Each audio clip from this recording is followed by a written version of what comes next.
Entonces vamos a hacer ahora autoinmunidad para referirnos a los fallos de los mecanismos en regular la respuesta inmunitaria. La anterior clase es regulación de la respuesta inmunitaria, cómo se regula la respuesta inmunitaria, diferentes mecanismos, y cuando fallan esos mecanismos, entonces la consecuencia es que se va a dar la autoinmunidad, mediante la cual toda la respuesta inmunitaria ya no va dirigida contra un antígeno extraño, sino en este caso va dirigida contra nuestras propias células, nuestros propios tejidos. Como consecuencia de ese proceso de autoinmunidad, deviene a posterior lo que es la enfermedad autoinmunitaria.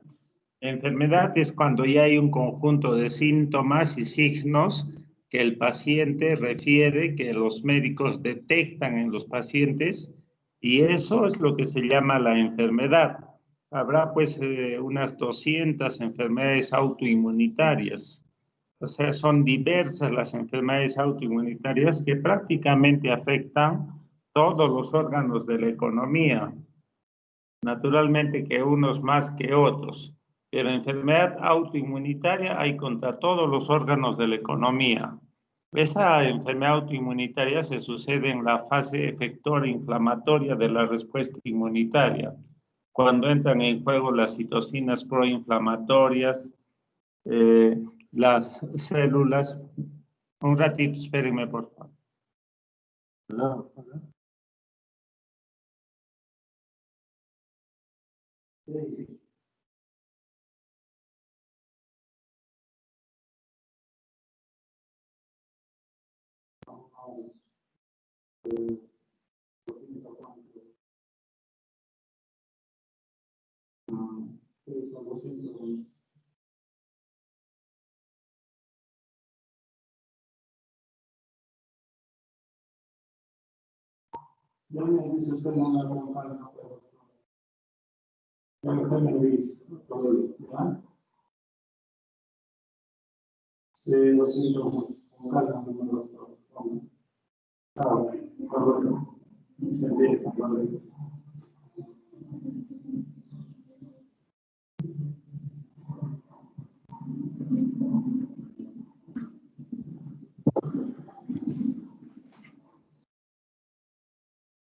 Entonces, en esa fase efectora, cuando acuden los neutrófilos, macrófagos, eosinófilos, células natural killer, todos esos que van a realizar la fase efectora liberan una serie de mediadores inflamatorios, interleucinas proinflamatorios, varios mediadores que producen con el fin de destruir al antígeno extraño,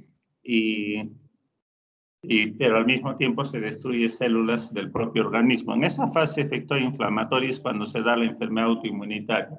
En este caso, el antígeno extraño en la mayoría de veces no se conoce.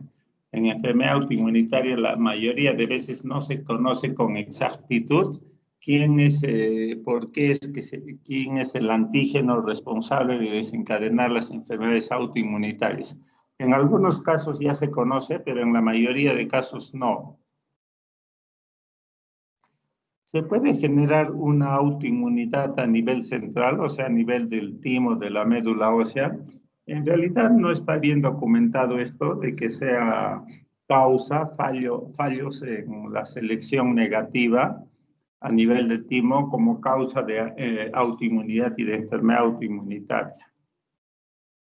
Lo que pasa ahí esto es lo que se da, lo fisiológico. En este proceso, ustedes recuerdan, los linfocitos T helper que están madurando en el timo y que están produciendo TCRs que van a reconocer a mis propios antígenos, este linfocito T tiene que ser muerto, lesionado. Generalmente por apoptosis hemos dicho que mueren, ¿no? Este proceso se llama selección negativa, mediante el cual los linfocitos T helper tienen que morir cuando producen TCRs que pueden reconocer mis propios antígenos. Y entonces, ¿qué pasa si falla este proceso de selección negativa? Hay un fallo en este proceso. El linfocito T helper no va a ser muerto, no va a morir por apoptosis usualmente.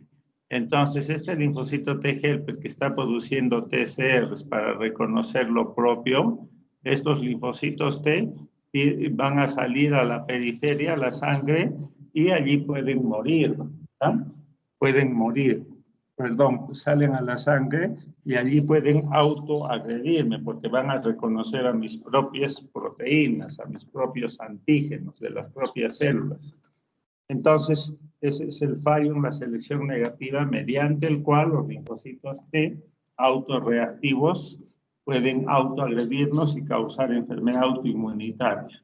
Menos mal que ese es un proceso no bien documentado, como les digo, que todavía no con exactitud no se sabe si realmente se da.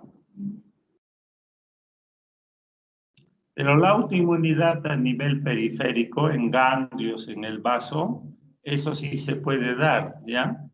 ¿Por qué? Porque sabemos que en los linfocitos T que ya están maduros, que están en el vaso, en los ganglios, esos linfocitos T normalmente, después de haber eliminado a un antígeno, esos linfocitos T tienen que morir. Usualmente mueren por apoptosis, hemos dicho, en un segundo momento, ¿ya?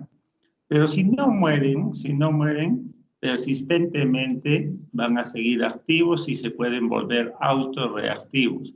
Persistentemente expresan el CD28 y entonces la unión B7-CD28 permanentemente lo tiene activo. Y si permanentemente está activo, va a activar, pues, bien sea inmunidad celular, humoral, y que toda esa respuesta inmunitaria con el proceso inflamatorio final me pueda finalmente autoagredir. Usualmente en autoinmunidad, en enfermedades autoinmunitarias, falla esto. Los linfocitos T, acuérdense, es el centro de inteligencia de comandar la respuesta inmune, bien sea celular, bien sea humoral, linfocitos T helper. Y entonces, si es que estos fallan, el proceso se va a seguir dando persistentemente, ¿ya? Y entonces fallan los mecanismos reguladores de frenar la actividad de estos linfocitos y entonces siguen permanentemente activos y esto es causa de autoinmunidad. Hay una forma de autoinmunidad que se llama reactividad cruzada inmune entre antígenos propios y extraños, en la cual sí se conoce cuál es el antígeno desencadenante de las enfermedades autoinmunitarias, ¿ya? Acá tenemos, por ejemplo, en una respuesta inmunitaria normal contra este antígeno, el estreptococo beta hemolítico del grupo A, que es causante de infecciones respiratorias. Este estreptococo va a ser reconocido por linfocitos. Al final se generan anticuerpos contra el estreptococo beta hemolítico del grupo A.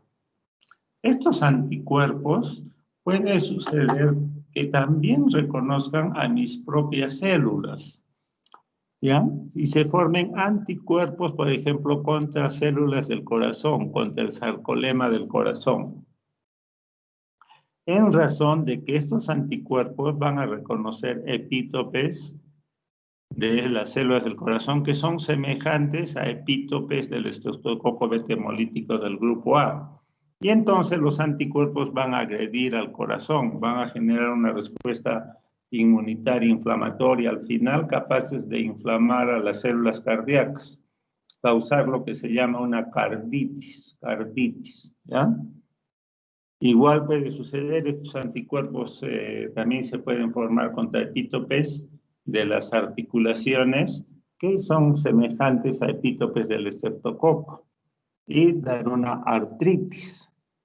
Esa enfermedad se llama la fiebre reumática. La fiebre reumática es una enfermedad autoinmunitaria por reactividad cruzada entre antígenos propios del corazón, de las articulaciones, del sistema nervioso y antígenos extraños del estreptococo beta hemolítico del grupo A. Acá sí se conoce bien el agente desencadenante del proceso autoinmunitario.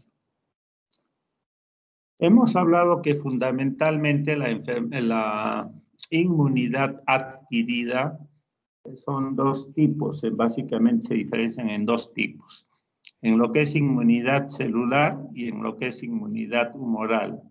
Igual, cuando se dan las enfermedades autoinmunitarias, bien predomina autoinmunidad celular o bien predomina autoinmunidad tumoral. Hablo de predominio porque no es exclusivo, ¿ya? No es que uno nomás sea el que genera la enfermedad, sino los dos, pero hay predominio de uno de ellos dos. En autoinmunidad celular predominan los linfocitos T helper 1, las citocinas que él produce, interleucin 2, 12, gamma interferón, a las células sobre las cuales actúan estas citocinas, macrófago, linfocitos T citotóxicos, células natural killer, células responsables de autoinmunidad celular, ¿sí? Acá el antígeno será intracelular.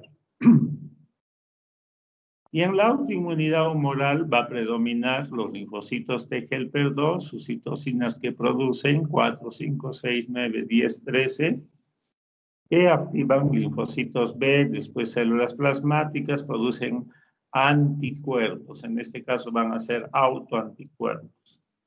Autoanticuerpos irán dirigidos contra un antígeno y allí se va a realizar la parte efectora inflamatoria de autoinmunidad humoral. Ahora, ¿por qué se dan las enfermedades autoinmunitarias? ¿Qué es lo que falla? En primer lugar, el factor genético. El 50% de las enfermedades autoinmunitarias está explicado por la predisposición genética que tienen determinados individuos, personas, ante determinadas enfermedades autoinmunitarias. Y en realidad son muchos los factores genéticos implicados en enfermedades autoinmunitarias. Pensar en todas las células del sistema inmunitario y en todos los productos que ellos producen, algunos de ellos pueden predominar en su activación y otros genéticamente pueden estar disminuidos en su expresión, genes disminuidos.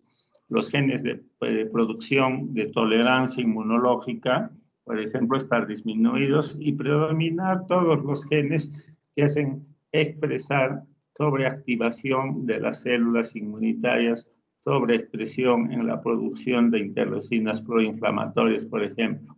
Entonces, hay muchas alteraciones genéticas que ayudan a explicar el fondo genético en la generación de enfermedad autoinmunitaria.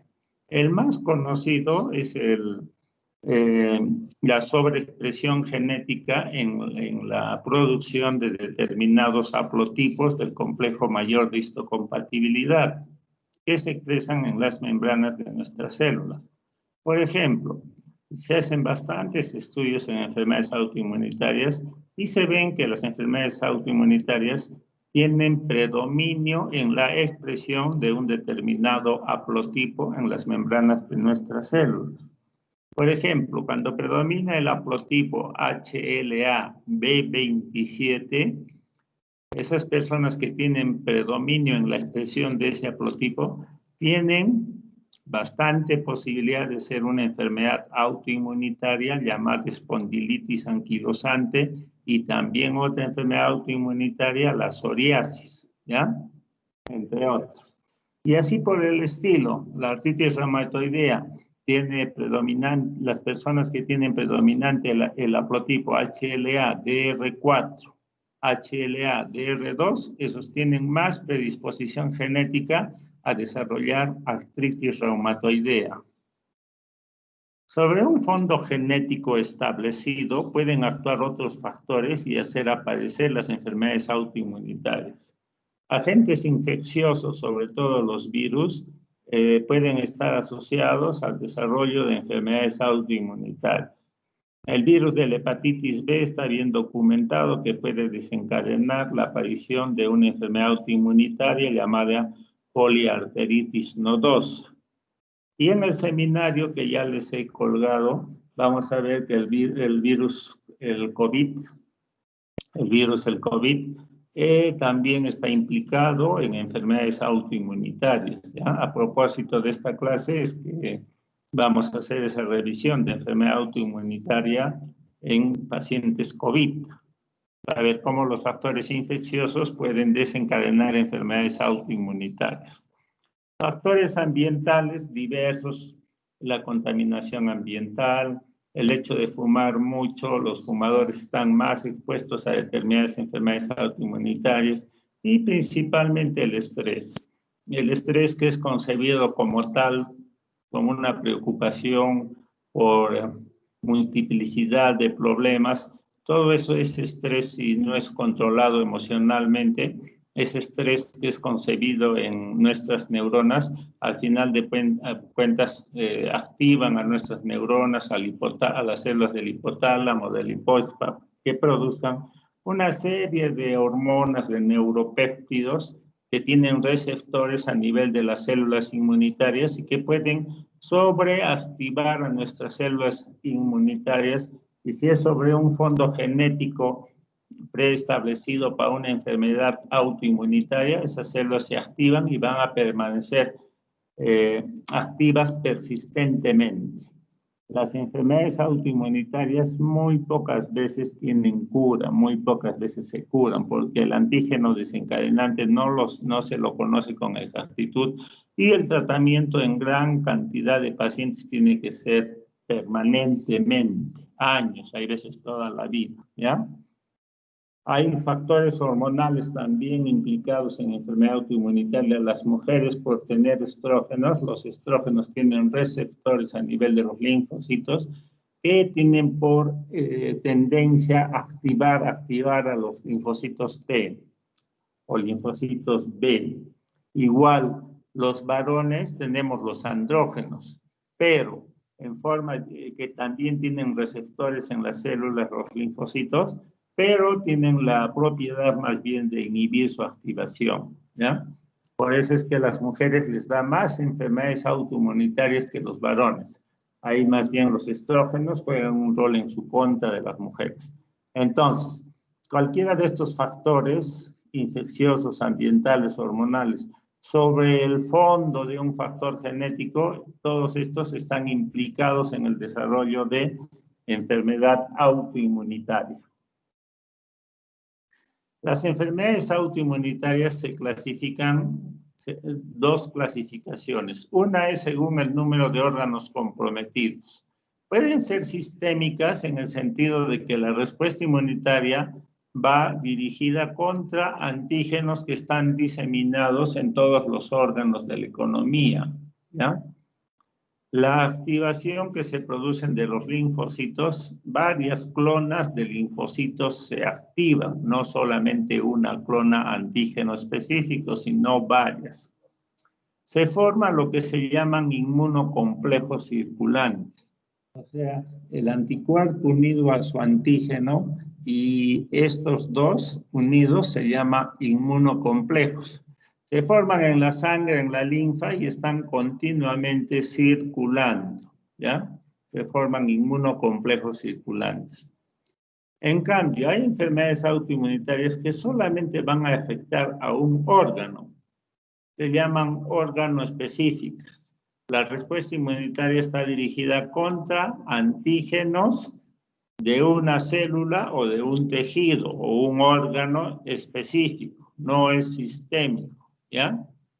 Puede ser dirigida contra células o contra receptores específicos.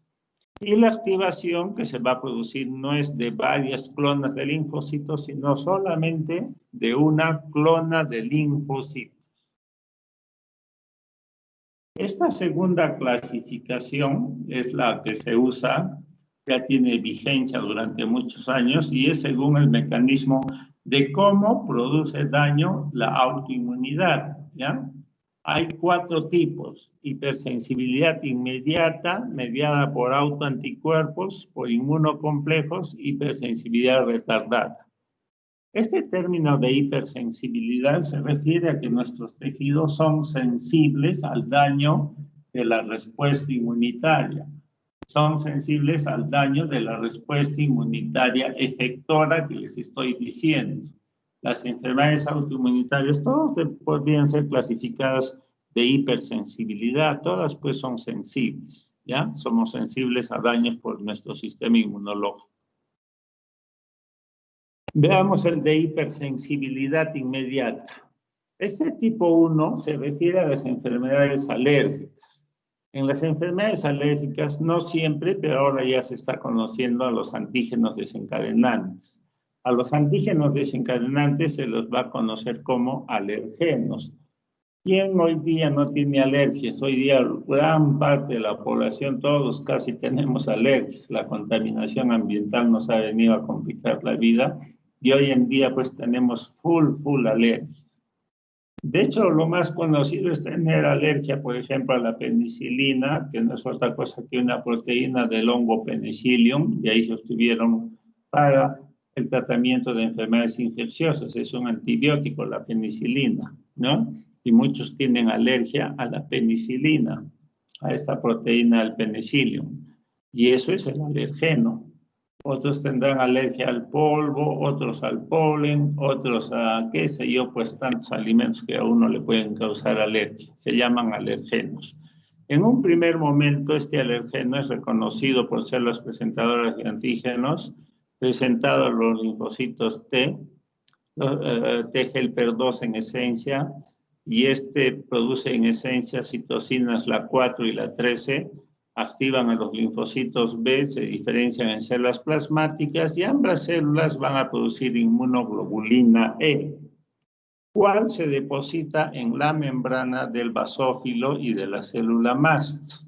Y ahí se depositó, ¿ya? Porque estas células tienen receptores Fc para la inmunoglobulina E.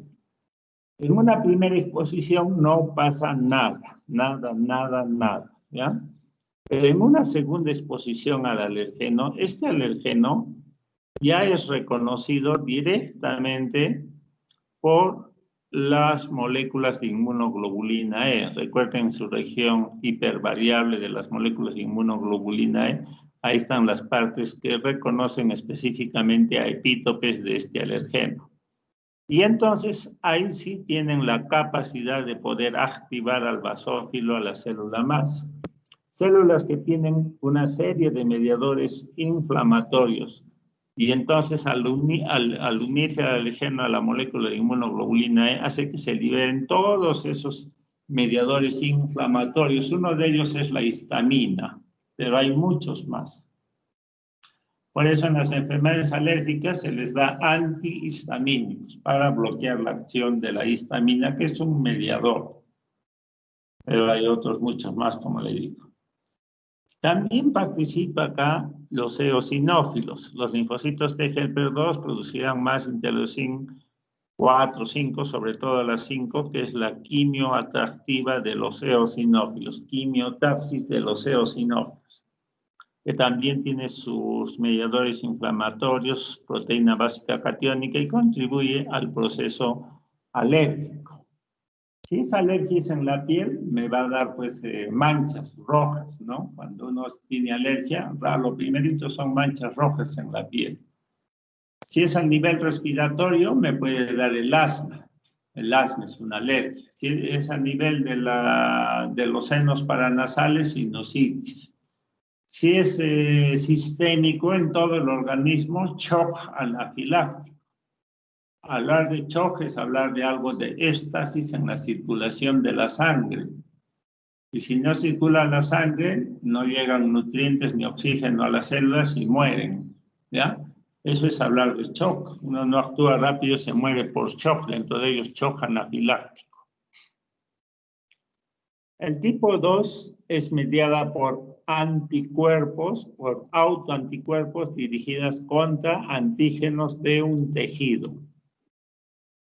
Sucede que a nivel de las células de la membrana basal del glomérulo renal, a nivel de las células de la membrana basal del alveolo pulmonar, algo pasa, es lo que no se sabe, se vuelven antigénicos y entonces el sistema inmunitario, los linfocitos B, con su BCR los detecta como extraños, le generan autoanticuerpos, inmunoglobulina G, inicialmente M, después G.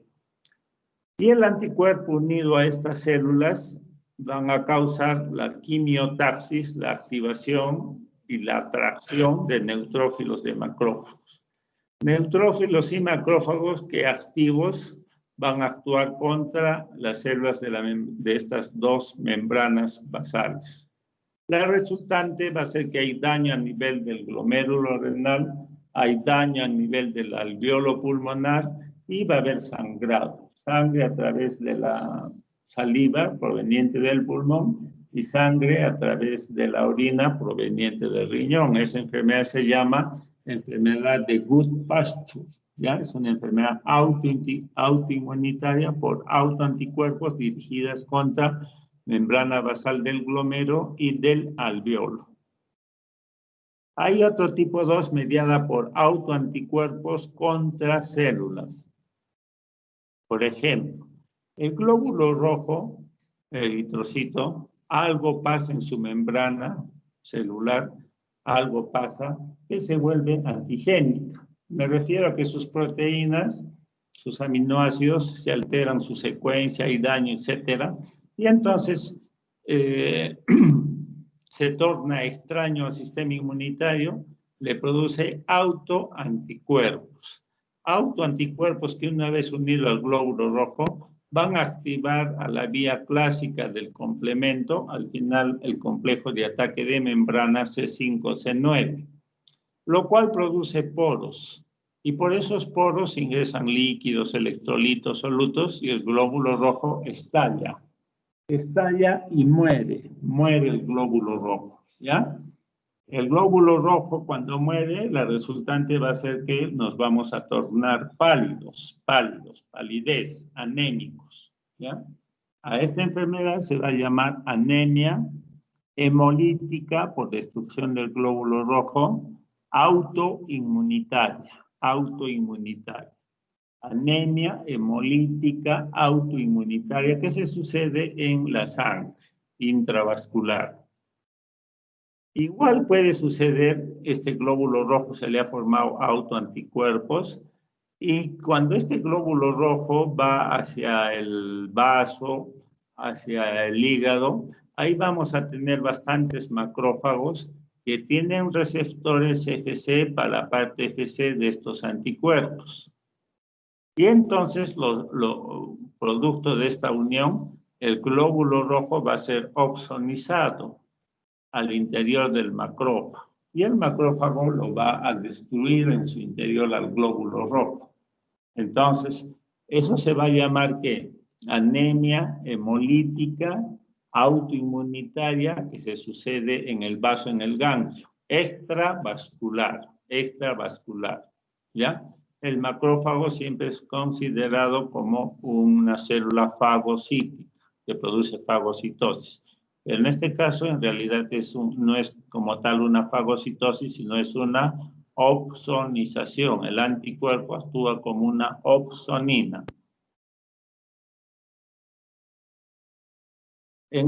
Siguiendo con el tipo 2, hay mediada por autoanticuerpos contra receptores. Algo sucede a nivel de estos receptores. Hay receptores TSH a nivel de las células tiroideas para esta hormona, la TSH, hormona tiroestimulante. Se vuelve antigénico este receptor, algo pasa en su secuencia de aminoácidos y se generan entonces anticuerpos antirreceptor del TSH. Esta unión activa las células tiroideas para que se produzca excesiva cantidad de las hormonas tiroideas, ¿ya? T3 y T4. Estas hormonas cumplen roles fisiológicos en el funcionamiento de todas nuestras células. A nivel del sistema nervioso central nos hace funcionar todas nuestras funciones cognitivas, las hace funcionar adecuadamente. Y si están en exceso estas hormonas, nosotros nos vamos a volver hiperactivos, ¿ya? Hiperfuncionantes activos. En buena cuenta, entre comillas, acelerados, ¿no? Estamos acelerados en todo. A nivel digestivo estaremos acelerados, en la digestión se producirán diarreas. A nivel de, mujeres, por ejemplo, el periodo menstrual abundante. Todo funciona en más. A nivel del corazón, taquicardia, pum, pum, pum, pum, pum. Todo funciona en demás, ¿ya? Esa enfermedad se llama hipertiroidismo. Esta es una enfermedad autoinmunitaria, llamada también enfermedad de Graves-Basedow. Graves-Basedow. ¿Ya? Es una enfermedad de hipertiroidismo. También siguiendo por autoanticuerpos contra receptores, algo pasa a nivel de los receptores de las células musculares. Los receptores para las células musculares, algo pasa ahí, se vuelven antigénicos. Se les forma autoanticuerpos, ¿ya? Normalmente, las terminaciones nerviosas liberan acetilcolina y que actúan sobre estos receptores de las células musculares para hacer funcionar normalmente a las células musculares, hacerlas contraer, ¿ya? En la contracción. Sucede que al formarse equivocadamente estos autoanticuerpos contra estos receptores de la acetilcolina, van a impedir la activación de las células musculares. Actuarían estos receptores como ITIN en este caso. La cuestión es que se inhibe la activación. Por lo tanto, la célula muscular entra en inhibición, no funciona. Resultante clínico es la debilidad muscular generalizada. Estos pacientes entonces van a referir debilidad muscular. No pueden mover sus miembros inferiores, sus miembros superiores, cualquier músculo. Esta enfermedad se llama la miastenia gravis, ¿ya? Miastenia gravis. Todo esto se llama la placa neuromuscular. La placa neuromuscular. La tercera enfermedad de autoinmunidad es la mediada por inmunocomplejos. He dicho que cuando se forma un anticuerpo contra un antígeno, esa unión se llama inmunocomplejo. Normalmente los inmunocomplejos son eliminados por receptores FC que existen a nivel de los neutrófilos macrófagos, ¿no? La parte efectora, eso es lo normal que sucede. Pero, ¿qué pasa si fallan la expresión de estos receptores a nivel de estas células, neutrófilos macrófagos? Entonces, no hay quien depure, elimine a estos inmunocomplejos y comienzan a circular en exceso. Se producen en exceso. Las células de los endotelios vasculares tienen receptores FC también para la parte FC de estos inmunocomplejos. Entonces, se van a depositar ahí, ¿ya? Y cuando se depositan ahí, no es que los van a opsonizar, a fagocitar, no tienen esa capacidad las células endoteliales. Se unen y al unirse van a activar, van a producir la quimioquinas que van a traer muchos neutrófilos, macrófagos, van a activar a la vía clásica del complemento, para que se produzca también el complejo de ataque de membrana, el C3, el C5, que también son complementarios inflamatorios, y la resultante final va a ser daño en los vasos sanguíneos, en los endotelios vasculares. A eso se va a llamar vasculitis, vasculitis por inmunocomplejos. Estas vasculitis se pueden dar en cualquier órgano de la economía, el sistema nervioso central, cerebritis a nivel pulmonar, sangrados pulmonares, digestivos, enteritis con sangrados a nivel renal, el glomerulonefritis con sangrados, etc. En cualquier órgano puede dar, en el ojo, en las articulaciones, en la piel.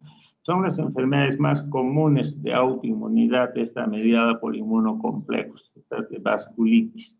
Hay muchas enfermedades autoinmunitarias por inmunocomplejos. La clásica es el lupus eritematoso sistémico, ¿ya? Lupus eritematoso sistémico. Y este tipo 4 llamado de hipersensibilidad retardada. Las tres anteriores, en buena cuenta, son predominantemente de autoinmunidad tumoral. En todas esas tres he hablado de autoanticuerpos, ¿sí? Y en este tipo 4 es fundamentalmente de autoinmunidad celular, ¿ya? En este tipo 4, hipersensibilidad retardada, nuestros tejidos pues también son sensibles al daño inmunitario, pero se va a suceder más tardíamente en relación a la hipersensibilidad inmediata al tipo 1, ¿ya? En esta hipersensibilidad retardada, pues sucede lo siguiente. Los linfocitos T helper 1 están hiperactivos. No hay cuando se activaron, persisten persistentemente activos, van a producir persistentemente gamma interferón, principal citocina en ese tipo de hipersensibilidad, que los interferones gamma tienen como fundamental blanco a los macrófagos, ¿ya? Desde luego que también natural killer de citotóxicos. Y el gamma interferón activa a los macrófagos, y los hace convertir, cuando no pueden eliminar el antígeno, se convierten en células epitelioides. Y si estos no eliminan el antígeno, viene el calcitrol, esta hormona, y los hace diferenciar en células gigantes de Langerhans. Estas células gigantes de Langerhans son macrófagos diferenciados con mucha mayor eficacia para producir material de guerra que elimine al antígeno, que en este caso no se conoce cuál es. Este mecanismo de hipersensibilidad retardada yo ya lo hablé cuando hablé de inmunidad celular para referirme a la formación del granuloma tuberculoso. Yo en esa ocasión les dije que el Mycobacterium tuberculoso era eliminado fundamentalmente por el sistema inmunitario mediante el mecanismo de hipersensibilidad retardada mediante la formación de granulomas, en las cuales las células de Langerhans eliminaban al Mycobacterium tuberculoso, pero que esta producción de estas células no solamente servían para eliminar al antígeno tuberculoso, sino que podía causar daño en nuestro organismo, ¿sí? Por eso el término de hipersensibilidad y de retardada, porque la granuloma tuberculosa en realidad pues dura meses, años en darse la enfermedad, no se da inmediato, demora mucho tiempo. Y así como se conoce al granuloma tuberculoso, en las enfermedades autoinmunitarias de hipersensibilidad retardada no se conocen qué antígeno hace activar a los T helper 1, macrófagos, células epitelioides, células de Langerhans. El hecho es de que se forman granulomas. Y hay muchas enfermedades autoinmunitarias granulomatosas, una de ellas que se llama la granulomatosis de Wegener, que afecta fundamentalmente vías respiratorias altas, vías respiratorias bajas, vías digestivas, pero que también pueden tomar otros órganos de la economía, ¿ya? Esta es básicamente la de una forma de autoinmunidad celular. Esa sería la última, chicos. Si tienen preguntas, me pueden hacer.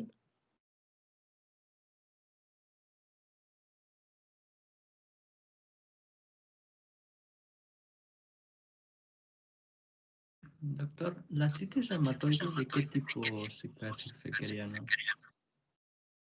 Tiene predominantemente autoinmunidad celular. Participan muchos linfocitos T helper 1. También están los T helper 17 implicados. Pero en realidad también se da autoinmunidad humoral, se forman autoanticuerpos que no han demostrado un mecanismo patogénico, ¿ya?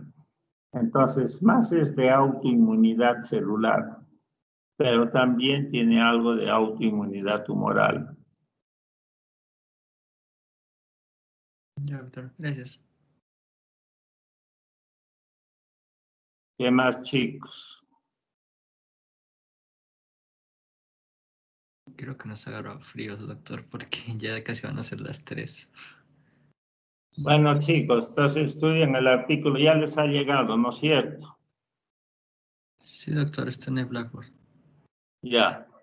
Entonces, para el sábado en la noche, a 9 de la noche, a esa hora que den, ¿ya? 3 preguntitas igual que la vez pasada.